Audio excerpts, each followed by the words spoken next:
ಇವರನ್ನು ನೂತನ ಸಚಿವರಾಗಿ ಅಧಿಕಾರ ಪದದ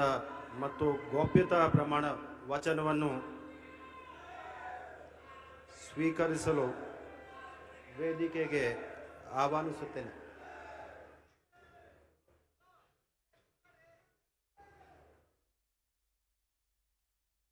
ನಾನು ಸಿ ಪುಟ್ಟರಂಗಶೆಟ್ಟಿ ಎಂಬ ಹೆಸರಿನ ನಾನು ಕಾನೂನಿನ ಮೂಲಕ ಸ್ಥಾಪಿತವಾದ ಭಾರತ ಸಂವಿಧಾನದ ವಿಷಯದಲ್ಲಿ ನಿಜವಾದ ಶ್ರದ್ಧೆ ಮತ್ತು ನಿಷ್ಠೆಯನ್ನು ಹೊಂದಿರುತ್ತೇನೆಂದು ನಾನು ಭಾರತದ ಸಂವಿಧಾನ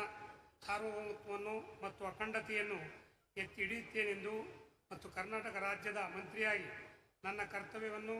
ಶ್ರದ್ಧಾಪೂರ್ವಕವಾಗಿ ಮತ್ತು ಅಂತಃಕರಣ ಪೂರ್ವಕವಾಗಿ ನಿರ್ವಹಿಸುತ್ತೇನೆಂದು ಭಯ ಅಥವಾ ಪಕ್ಷಪಾತವಿಲ್ಲದೆ ರಾಗದ್ವೇಷವಿಲ್ಲದೆ ಎಲ್ಲ ಬಗೆಯ ಜನರಿಗೆ ಸಂವಿಧಾನಕ್ಕೆ ಮತ್ತು ಕಾನೂನಿಗೆ ಅನುಸಾರವಾಗಿ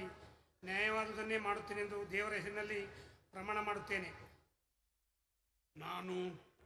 ನಾನು ಸಿ ಪುಟ್ಟರಂಗಶೆಟ್ಟಿ ಎಂಬ ಹೆಸರಿನ ನಾನು ಕರ್ನಾಟಕ ರಾಜ್ಯದ ಮಂತ್ರಿಯಾಗಿ ನನ್ನ ಪರ್ಯಾಲೋಚನೆಗೆ ತರಲಾಗುವ ಅಥವಾ ನನಗೆ ತಿಳಿದು ಬರುವ ಯಾವುದೇ ವಿಷಯವನ್ನು ರಾಜ್ಯದ ಮಂತ್ರಿಯಾಗಿ ನನ್ನ ಕರ್ತವ್ಯಗಳ ಯುಕ್ತ ನಿರ್ವಹಣೆಗೆ ಅಗತ್ಯವಾಗಬಹುದಾದ ಸಂದರ್ಭಗಳಲ್ಲದೆ ಅನ್ಯಥಾ ಯಾರೇ ವ್ಯಕ್ತಿಗೆ ಅಥವಾ ವ್ಯಕ್ತಿಗಳಿಗೆ ಪ್ರತ್ಯಕ್ಷವಾಗಿ ಅಥವಾ ಪರೋಕ್ಷವಾಗಿ ತಿಳಿಸುವುದಿಲ್ಲ ಅಥವಾ ಬಹಿರಂಗಪಡಿಸುವುದಿಲ್ಲವೆಂದು ದೇವರ ಹೆಸರಿನಲ್ಲಿ ಪ್ರಮಾಣ ಮಾಡುತ್ತೇನೆ, ಶ್ರದ್ಧಾಪೂರ್ವಕವಾಗಿ ಪ್ರತಿಜ್ಞೆ ಮಾಡುತ್ತೇನೆ.